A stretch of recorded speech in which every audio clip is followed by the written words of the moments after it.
Hello and welcome back to the Comic Lyra podcast, where we comically and literally review comics. I'm Ryan, also known as Comic Stan. I love comic books, but my co-host loves regular books, so I make him read comic books. And this week, I made him read Absolute Wonder Woman. And with me, as always, is my aforementioned infernal co-host, it's Jamie. Yo, what's up? What's happening?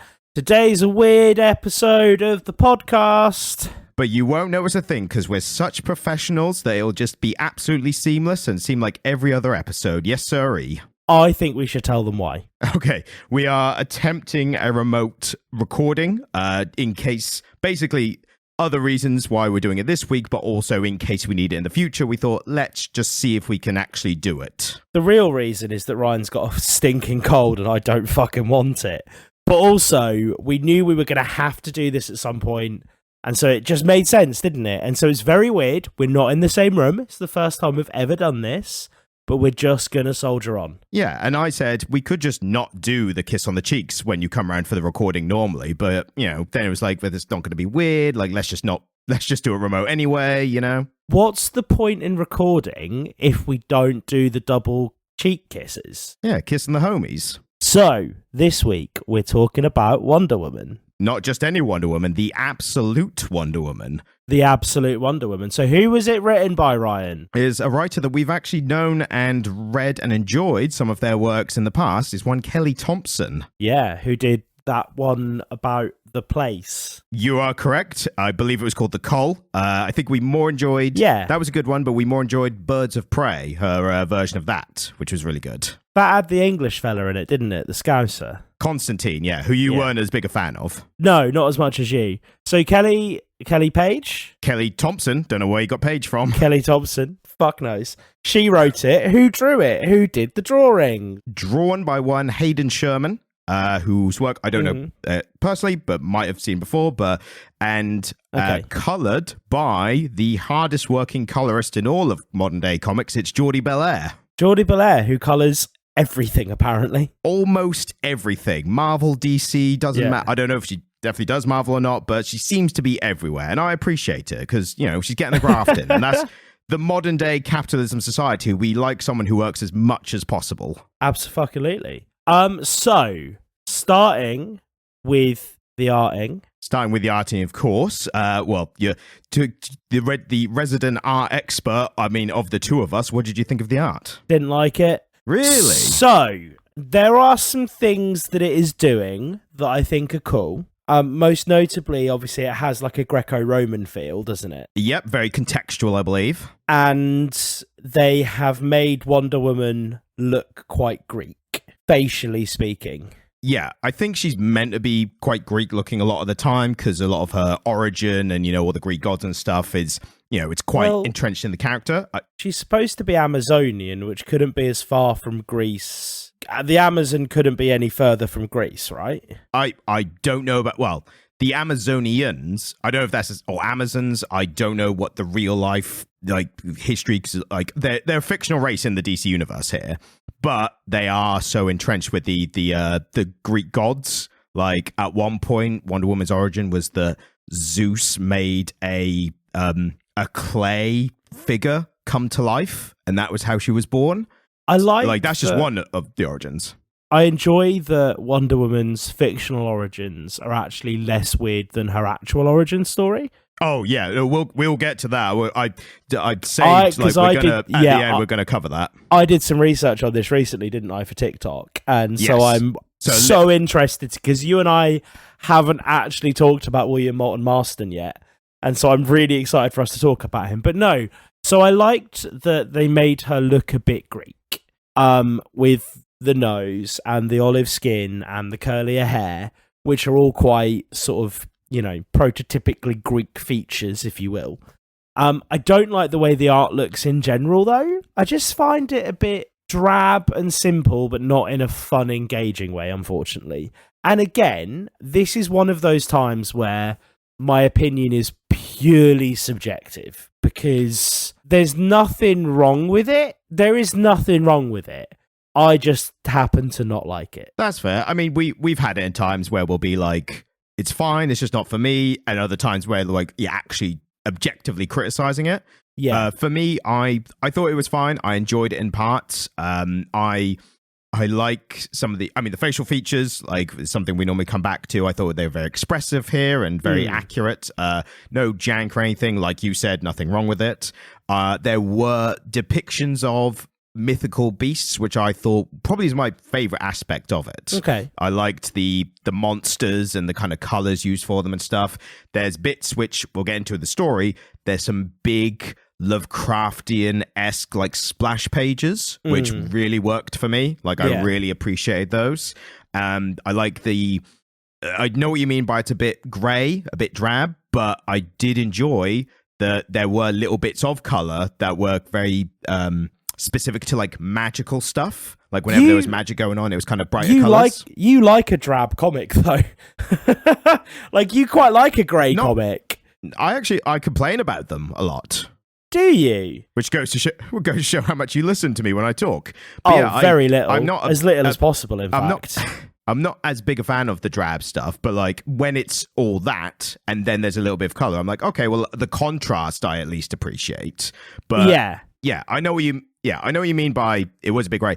To be fair, a lot of the greyness I think does work for the setting. I know that's not like a necessarily like good reason to do it, but a lot of it's set in the underworld, and then there's the Earth where it does look normal for a bit, and then it starts to look a bit like grayer and drab, and I think that is, we'll get into the story, but I think it does work for it. So I'm not going to it's not like, say, a comic that's set just in like normal everyday, modern times, and it's really grey and drab. It's like, you didn't have to do it like that. Yeah. Whereas this, I think there are some contextual reasons that make it work, in my opinion. An interesting little factoid that I have tucked away. We think of the Greeks as really liking like white stone. I did not know that, but then again, I am uncultured swine, so that might be why. So like, I know like white pillars and stuff, I think now that you mention it, I think of. Yeah, and white statues, like alabaster white statues of things. The Greeks didn't actually like white statues. They painted them all. It's just that the paints they used were quite rudimentary and haven't survived in the modern day in the same way that the statues have. And so when we think of Greek statue and Greek architecture, we think of it all being like very clean and plain and white. But actually, they were colourful as fuck. It's the same as, it's almost the opposite of what we were talking about the other day with old comic books, where we were like, oh, comic books must have been really bright back in the day, but actually they're faded. And it's like, no, they were printed on yellow paper. They looked pretty drab. And then we get to Greek sculpture. We start talking about ancient Greece, and it's like, you think of it as all being alabaster white, and it's like, nah, that shit was painted Technicolors. The paint just didn't last the 1,000 or whatever years. It's kind of like how for ages everyone thought dinosaurs were just looked like lizards, and now more recently people are like, they actually had feathers. So all we know about like T-Rexes and Triceratops stuff is like they probably were covered in feathers. Actually, they were probably feathered and chunkier, because I think somebody did a rendering of like a hippo, and they made it look like a brutal, savage beast, because they did the same thing that early paleontologists did to dinosaurs, where they kind of imagined the skin around their bones to all be quite tight and taut and for them not to have any body fat. And it's like, nah, that's a hippo. And it's like, T-Rexes were probably chonkers. Like, they were chonky, feathered boys. Yeah. I can't wait to hopefully they incorporate it in the next Jurassic Park film, because otherwise they'll be disingenuous and misinformation, Well, I mean, they did that the first time round, didn't they? Because the Velociraptor is actually a different dinosaur. I think they made themselves an excuse in the Jurassic Park thing. We're like, we didn't give them the feathers because we're opening a park and we wanted people to see the dinosaurs that they were expecting. Well, no. So the Jurassic Park thing, because that Jurassic Park came out before we had the revelation about feathered dinosaurs. That happened in the past. I'm talking about the newest ones. Yeah. So in the first Jurassic Park film, the dinosaur that they presented as a Velociraptor had a different name in paleontology, but the name was super sexy. We have always known that velociraptors are like little turkeys that could jump really high, and they're still like pretty mean little hunters, but they're not like the miniature T-Rexes that we see in Jurassic Park. This is a fucking tangent up top, Ryan. We should probably go back to the comic book. if anything, it just goes to show that things are going as normal, and that's a good sign for the podcast. It does feel it feels weird, doesn't it? But we're still like on track, you know? Yeah, we're still going off track as on track. That's what we do. The one thing that I never have to worry about is everything working, is everything recording. But of course, now I have like my own door open and I'm dealing with the recording myself. And it is a bit stressful. Like, I'm watching the sine waves constantly to make sure that I'm still recording. Welcome to my world. Yes. And also, I couldn't find the 1/8 of an inch to 1/4 inch jack that plugs into the audio interface for my studio headphones to work. And so I'm just kind of relying on the sine wave I'm seeing on the door to make sure I'm not clipping. So we'll see how that goes. Do you have respect for me and my technical skills? No, not really. Well, what a man can dream one day. I'm making this work in my own ratchet way. We'll see. I mean, ultimately, the listener will know what it sounds like. So, if it makes it to even the light of day. But back to the comic, as you astutely suggested. Yes. One bit about the art. There was a lot of interesting uses of the art, which I enjoyed. We should have probably mentioned up top, we did review the first issue as part of the firsts of absolute line Batman, Superman, Wonder Woman when they came out. But I found past that, there were a lot more interesting uses. There was one bit where there was a Greek pot depicting what a monster does and how it kills people. And I thought that was just a fun little put something break up the kind of monotony of the same old thing you're doing and put something interesting in there. There's a lot of interesting fonts used for god characters and stuff like that. So just a lot of like visual storytelling beats that I just appreciated. I definitely like this Wonder Woman. I think she's cool. Well, should we get into the story of it all then? Yeah, would you like to do that bit this week? Yeah, sure. So, Absolute Wonder Woman, this is issues 1 to 5 of the first kind of arc of this new series. And with this Wonder Woman, with all the Absolute line, same with the Ultimate line of Marvel, it's what's different. Yeah. And the biggest difference here, as we did cover in the previous episode, we'll do it again for this, is Wonder Woman was raised in hell for reasons. It's not explicitly... But not great reasons. Well, I said this in the last episode. I think it's worth repeating here. It's very much it's almost a plot hole of why did the gods send this baby last of the Amazons to hell to be raised by this witch who's also cast in hell or whatever. Yeah. And it's almost a plot hole, except the Greek gods, I think you'll agree with this, were notorious for just doing shit that didn't make sense. Oh, all the fucking time. Yeah, no, Greek mythology is a hot mess, actually. People who love the classics are going to really dislike me for this opinion, because the Greek mythology and the Greco-Roman tradition is held up as being the pinnacle of mythology. And I think that's mostly because it's taught to posh people in a silly language that nobody actually speaks anymore. But yeah, the Greco-Roman tradition is a bit of a hot mess. And full of those mythologies of and then Zeus did this because he's a bastard. That's pretty much Greek mythology, right? Oh, absolutely. Most of it boils down to Zeus being a bad father. A lot of what happened wouldn't happen if the Greek gods and the precursors to the Greek gods, because Zeus is from the second generation, particularly if Zeus's dad had been a better father, a lot of shit wouldn't have needed to go down the way it did. Well, opening the lid a little bit of the DC universe, these gods, the Greek gods, they're referred to in DC as the old gods. Yeah. And we've also got the new gods, which are kind of alien gods. That's Darkseid. If you ever, I can't remember if we've read anything with him or not, but he's one of the major new gods. So I think DC's trying to have his cake and eat it too. It's big alien scary gods. And Zeus and Ares, trying to have them all, in the same thing. Yeah. But so, bit of a plot hole, which might be, I feel like it's one of those things that might be explained later. So I'm holding off being, calling out or anything. So Wonder Woman is raised in hell by a witch, and it's maybe all part of some grand design by another god or something. And what we've got now is an adult Wonder Woman who, again, for reasons we don't know yet, just kind of shows up to Earth and is like, I want to help you all out. I want to defend you from big monsters and stuff. Yeah. And everyone's like, well, that's good, because there's a big monster right there. It's just turned up, so you have come in the nick of time. So Wonder Woman defends Earth from these monsters, specifically this city called Gateway City, which I have not heard of before. Maybe I'm showing my lack of knowledge of the DC universe. But yeah, that's the story as we have it now. Would you agree that's the basic building blocks? Yeah, that's fair. So I'm really glad you mentioned Gateway City, because I was going to ask you about Gateway City, because I feel like it's one of those ones that I should know and maybe have just missed or out of my memory or something. Like, I think I know the major DC ones is Gotham, Metropolis, Coast City. There's one that the Flash, Central City. I think they're all just different names for cities, really.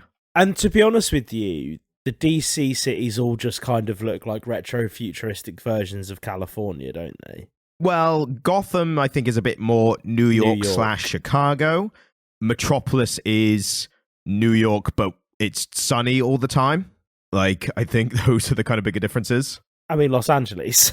Although Los Angeles, I mean, Los Angeles stuff. I've never been to Los Angeles. You have, haven't you? I would imagine it's notably different to New York. Yeah, so this is what I mean by I think it's more of like a mix of, different, taking vibes from different major cities. This is something that DC did really differently to Marvel from the outset, because Marvel I was about to say, you can see why Stanley was just like, they're all in New York. Yeah. Like, you don't have to think about a new city. You don't easier. Have to make anything.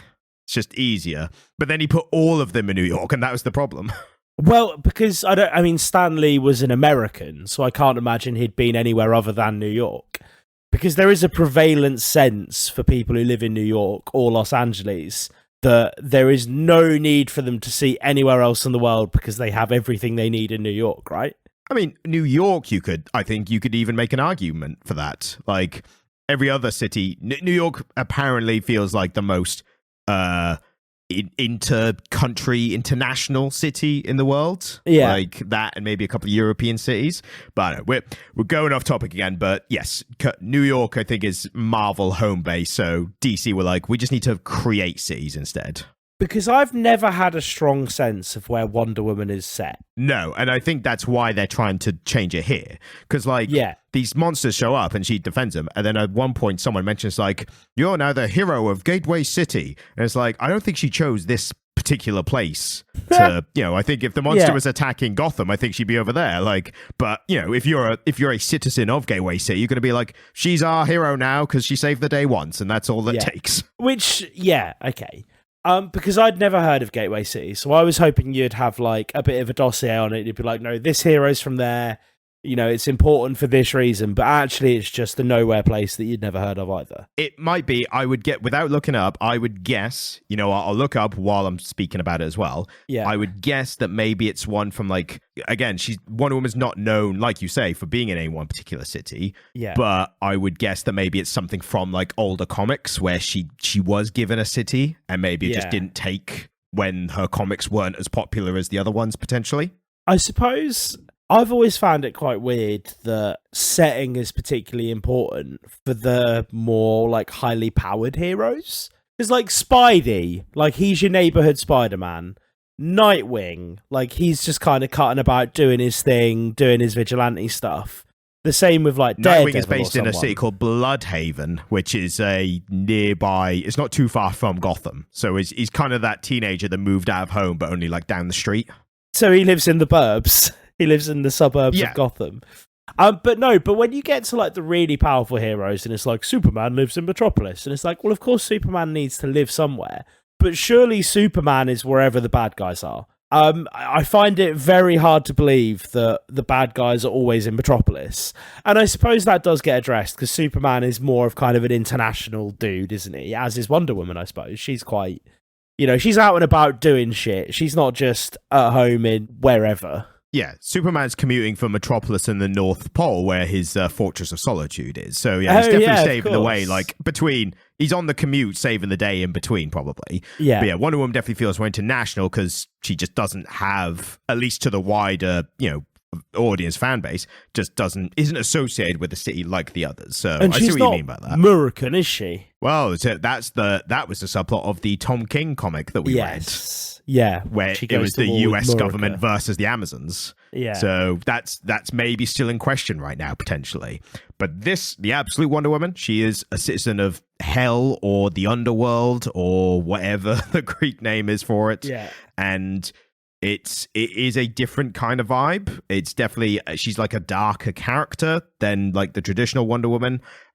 For one thing, the color palette, like we said in the art, it's a bit darker and, drabber, which I think is intentional, but maybe that's a stretch. But here, rather than beating up like other, super characters, she's fighting a Lovecraftian. Oh, by the way, spoilers for these 5 issues, for whatever it matters. If you haven't read and you listen and then you decide to read, we're only covering the first 5 issues, so there's way more to come. Yeah, and we're going to go off topic a lot. In this, she's mainly fighting a beast called the Tetracide. Yes. What do you think of that? Admittedly, that was probably my favourite bit of the art, was the Tetracide monster. Because it did look I thought it looked great. Didn't it? It looked cool. I thought it was a good I liked the monster. I think normally I'm not one for monsters that are just seemingly like forces of nature with like no personality or anything. This felt so big and imposing. Again, Lovecraftian, like I'm probably going to use that to describe it a lot, but it was a good version of that. It not only was it huge, but it had that added element of, so it had this whole like little bit of lore that what rightfully Wonder Woman did explain within the comic because she was the only person who knew about it. So it made sense for her to be like, let me explain what's about to happen. And they give all this story about how basically it draws people in with like a siren screech or something. Yeah. And in a very Junji Ito kind of way, which he himself is inspired by Lovecraft, so it's kind of, another version of the same thing. But they do this screech and it draws people in, and then it just walks into the mouth of the beast and gets eaten. Yeah. And I think that's something scary in itself, like a cool concept where it's not just fear of like a big thing that might stand on you. It's fear of a big thing that will cause you to lose your sense of self and self-survival and willingly give your life to it. Like, that's even scarier than just like a Godzilla or a King Kong, Yeah, something that would just crush you. I mean, ultimately, they did a really good job of making a kind of Monster Hunter-y action comic here. Like, it's a really quite serviceable action comic, isn't it? Yeah, I mean, we forgot to, with all the everything going on, we forgot to do kind of broad thoughts, but I think overall, I did really enjoy it. I think it was a easy read. Like, it was quick to read. It was very page turny. The story was simple and effective, which I think, especially after the Batman one we read last week, something that's just like, here's the one thing that's happening right now. Yeah. It's the entire issue that we're dealing with right now. Here's how the hero responds to it. We're not worried about like, oh no, this villain's turned evil again, and oh, this thing's happening, and World War III and the Russians. Like, it's one thing. We just focus on one thing and let's see how it plays out. And I think this really speaks to the difference between the Ultimate Universe and the Absolutes. Yes. Yeah, we're doing Absolute. This feels to me more like the Marvel Ultimate Universe than it does the other Absolute Universe stuff that we've read. Because I'd say more like the individual titles.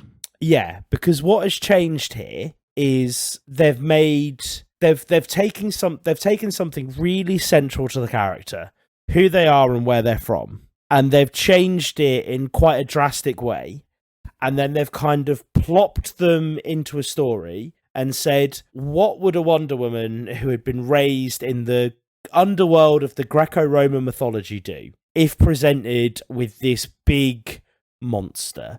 And they've just let it play out. And that is so different to what they did with that Batman run, where they sort of, we're going to change these minute details in ways that only proper nerds will give a fuck about. And then kind of set about undoing it as they're working through it for some reason. It just, I don't know, this felt this felt like they'd taken an approach that was much more similar to what Marvel did with the Ultimates, and it shows.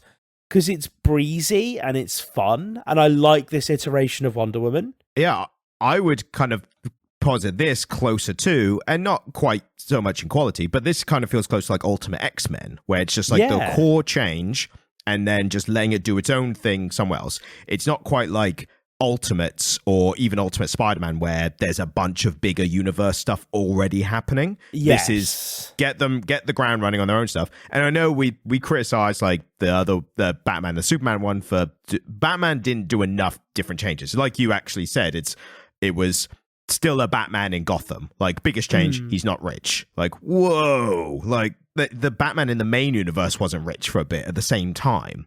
This is a far more different Wonder Woman to the one we know in the main universe. Yeah, so yeah, the differences are appreciated. Because, what's her name? Diana Prince.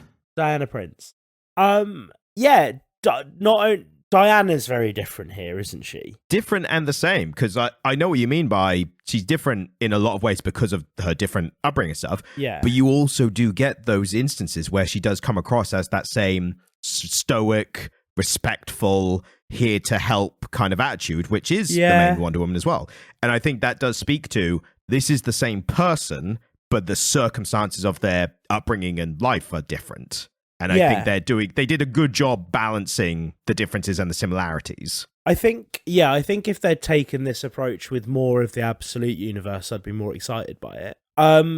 Because again, I think what my concern is with this is that once they start trying to tie those three titles together, what's happening in the Batman stuff, and we've only read one issue of the Superman stuff, haven't we? Yeah, we'll do Superman in a week or two because I think there's enough out just to compare it to these other ones. But right now, Wonder Woman's my favorite.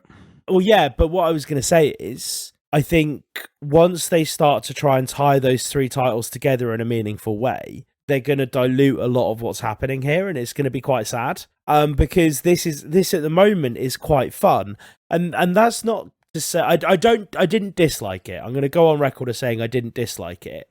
I tend to like things that have any influence of mythology, and so everything that was set in kind of ancient Greece was quite fun and cool for me. But in general, I quite liked it. I would be really sad if what's happening in the other titles sort of takes some of the magic away from this when they start trying to tie them together. Yeah, and I think that's going to be an execution thing when we get to it, because they could do it great, could be bad. Like, we won't know until we get there. It's very telling that there's different writers for these different individual titles. Yes, there's a real propensity here for DC to fall into the trap that Marvel fell into when they started introducing Thor into the Avengers. To verily go, there's a high propensity for them to go down that road, and I think that would be a real waste, because what they've done here in 5 issues is actually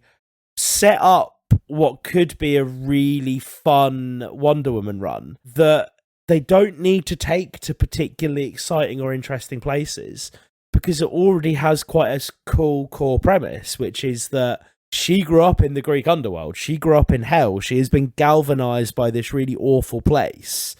And so just naturally watching that play out will be fun if they don't fuck it up, What did you think of the magic elements, or like how they use magic in this series? I thought it looked cool on the page. I thought it looked cool. I really like the concept of it. The reason I ask at all is I think magic within fiction is a difficult thing to do correctly. Yes. Because with fiction, generally, you can do anything, but you just have to make it good. Yeah. With science fiction, I think you have to you can do anything, but you have to give some explanation for it.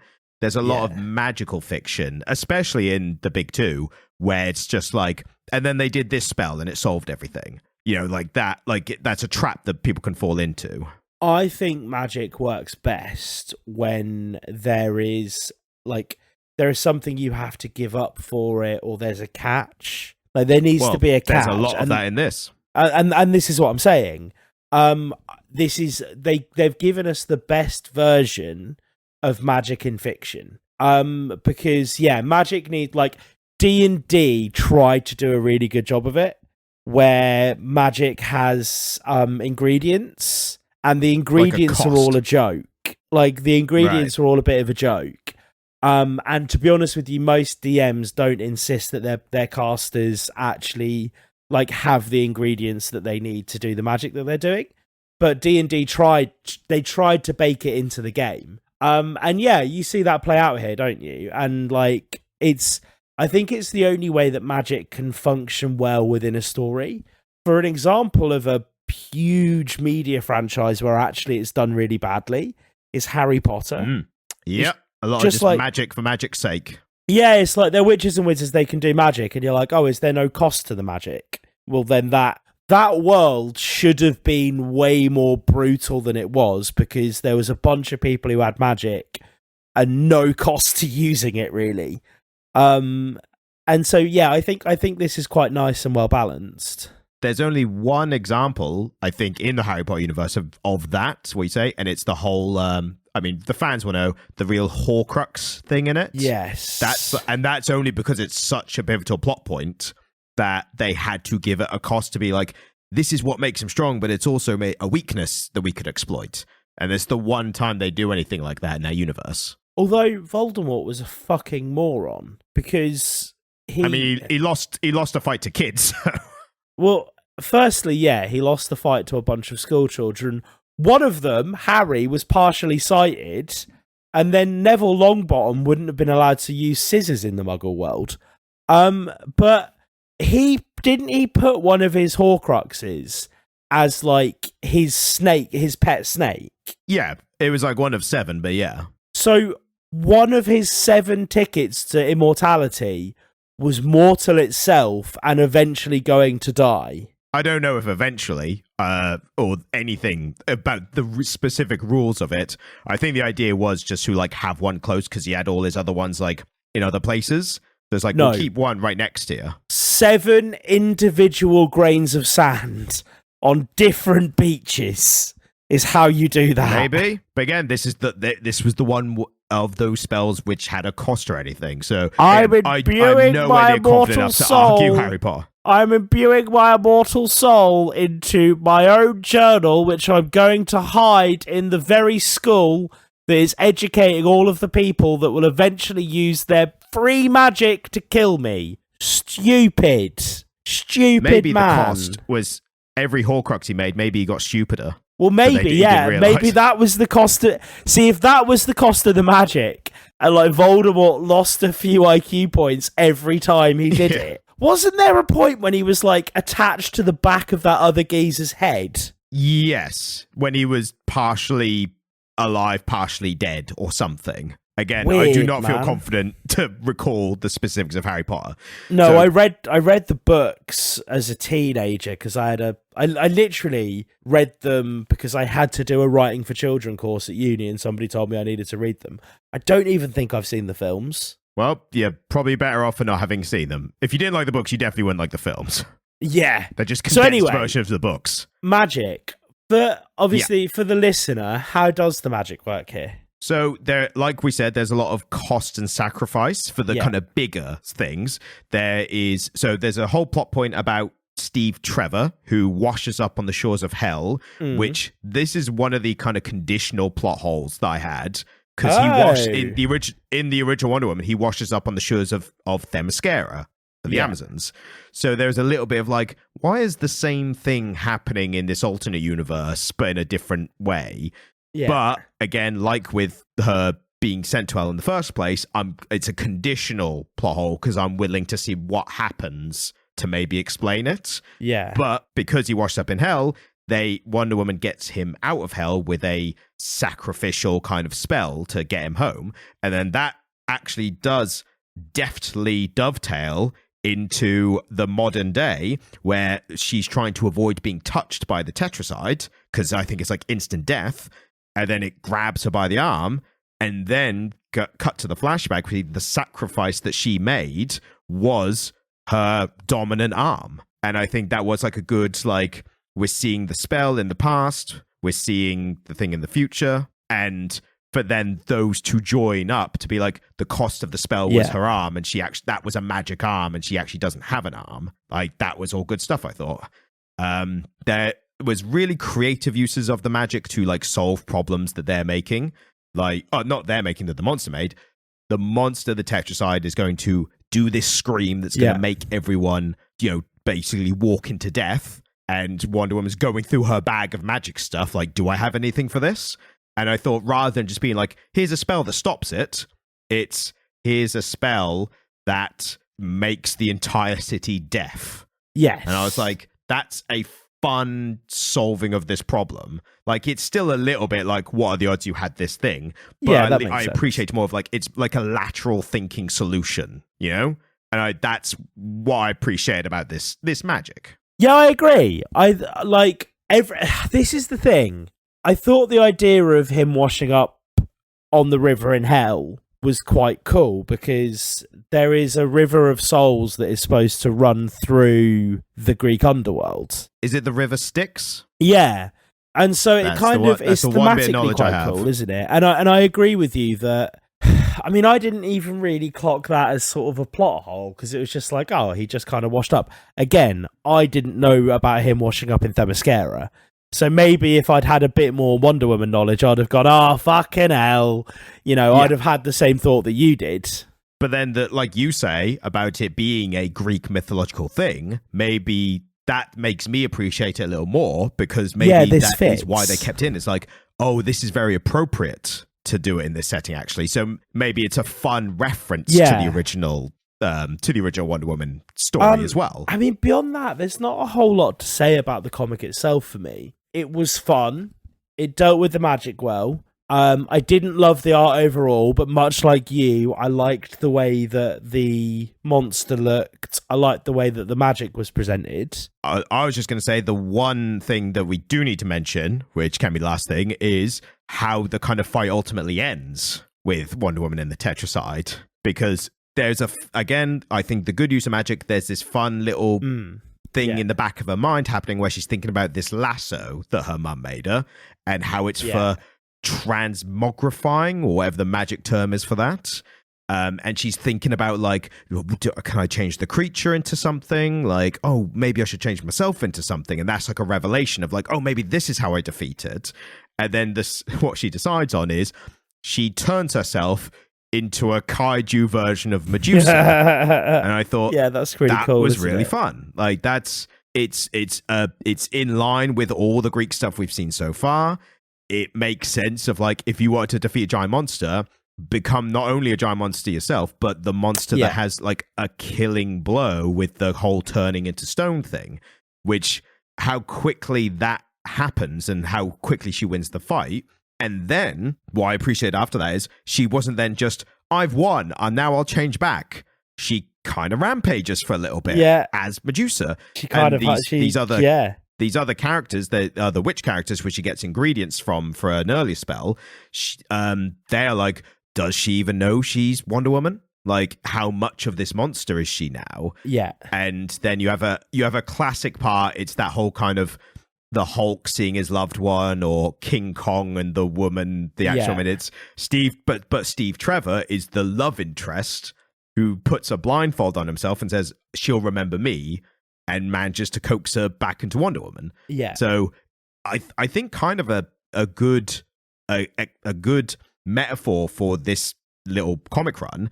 It does the basics and kind of known tropes, but it executes them all really well. Yeah. So, like you say, there's not a lot to talk about, but I think what the summation is, it's simple but effective, and I want to read more of it. Yeah, no, I'm fully agree with you, and it is a cool ending, isn't it? And I think it's a natural sort of exploration of what could happen if one were to turn themselves into a monster. Would you like a fun fact about Medusa before we go any further? I might already know it, but for the listeners, as always. Do you know my fun fact about Medusa? I know some stuff about Medusa, and I would consider maybe a couple of them fun facts, so you say yours. So Medusa was based on some Grecian art, which we now think was actually Grecians or Greeks drawing black people that they'd met. And so... Yes, you have mentioned this before, but it was worth... Yeah, so they think like Medusa was based on earlier art. And again, this period in history, we think of it as being a monolith, but really it spans hundreds of fucking years. And so people came upon some art of a woman with what they thought was snakes for hair. And they were like, oh, this must be a monster. And they created all this lore around it. Actually, they now think it was, I think it was a sculpture. And it was a sculpture that a Greek person had made of a black woman who had her hair in twists. Which is... Yeah, that makes sense. Yeah, which is a protective hairstyle that people with afro hair will have used for a long fucking time. And so it was kind of this like misappropriation of essentially a very early image of a black person with a protective hairstyle, either dreads or twists, you know? And I think it's really cool because do you know that Medusa has a strong symbolic meaning in modern tattoo culture? I did not know. So I won't go into it on the podcast because it's quite sad. But if anybody would, if you're interested in that in any way, have a little look on the internet and find out what the Medusa tattoo means in modern culture. It's both really sad and really beautiful at the same time.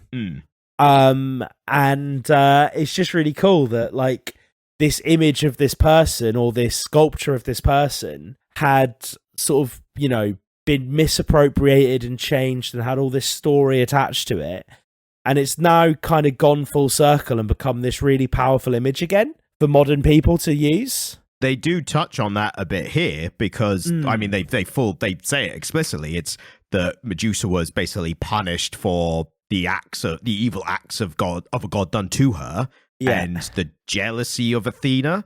And then it's Wonder Woman does address that specifically, where she says, you know, I feel conflicted that I've used the power of someone who was wrongfully punished by Athena, a god that's shown me nothing but love. Yes. And they do address it, and they don't really do anything after that with it, but also because it's not, what can you do?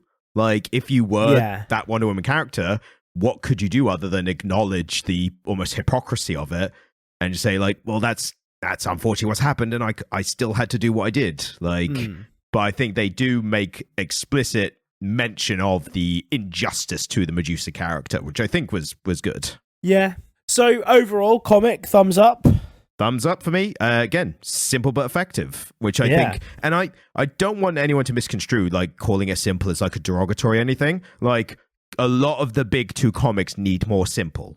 Like, we've seen that. We've seen the opposite of that a lot. Because the thing is, nothing good comes from overcomplicating them. Every time we see a big two comic that has had added complications and sort of bits added in, it is always to its detriment. Yeah, you need that solid foundation first to then build other stuff off. But you always need that core story to be the main thing. And that's why I think a lot of stuff loses. And this is absolutely a story that they can start layering on top of. Like, to call it simple, we're 5 issues in, and what they've done is given us quite a strong protagonist and let us watch them fight a big kaiju monster for a couple of issues.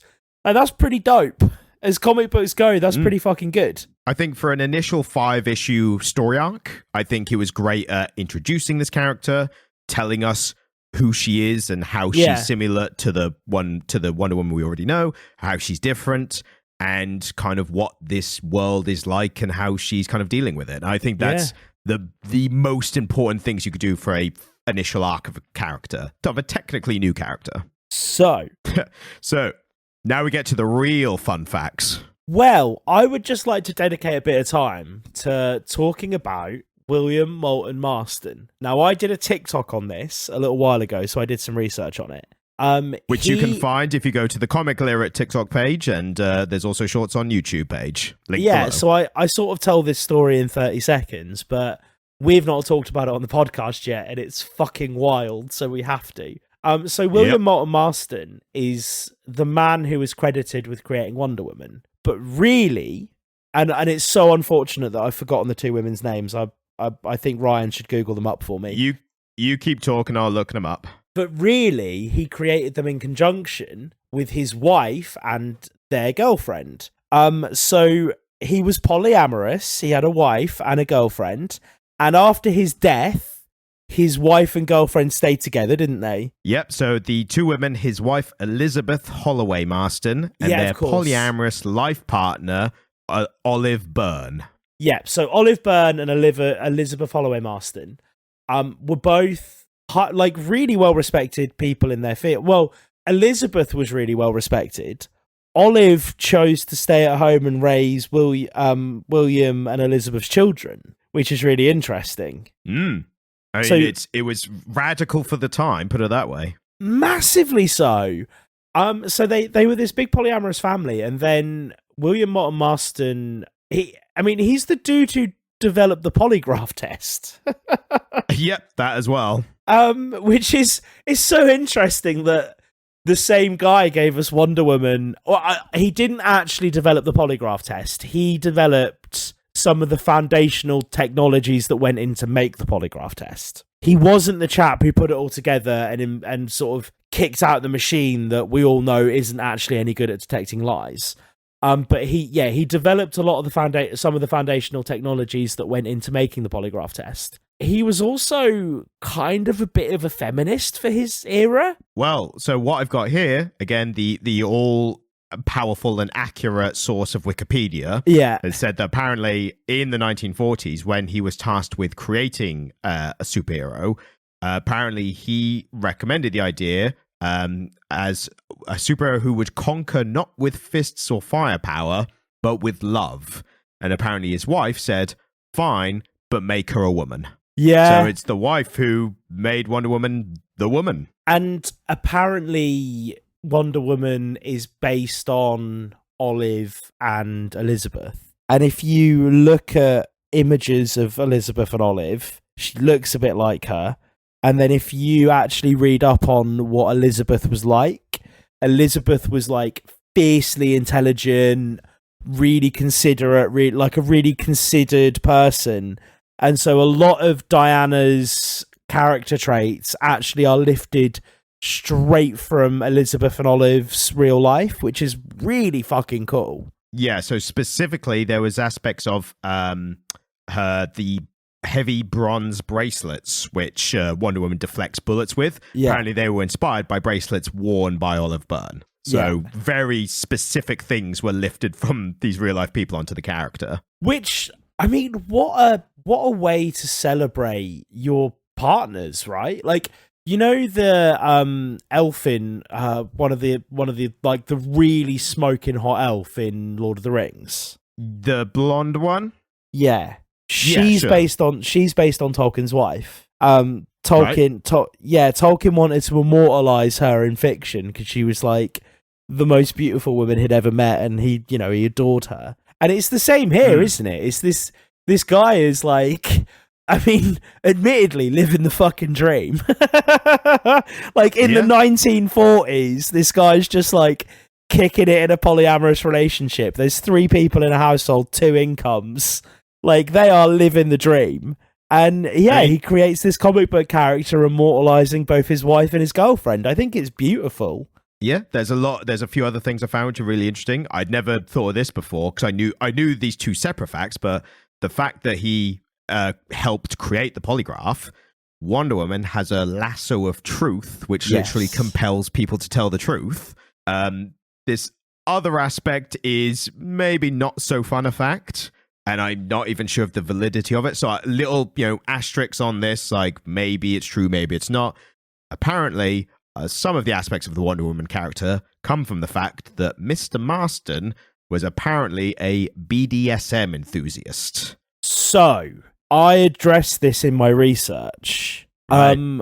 Part of this is people retrospectively making assumptions about him based on Wonder Woman.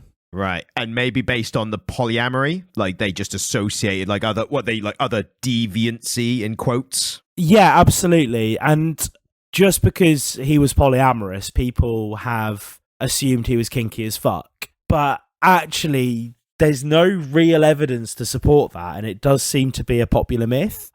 He actually seems to have been quite a straight-laced chap.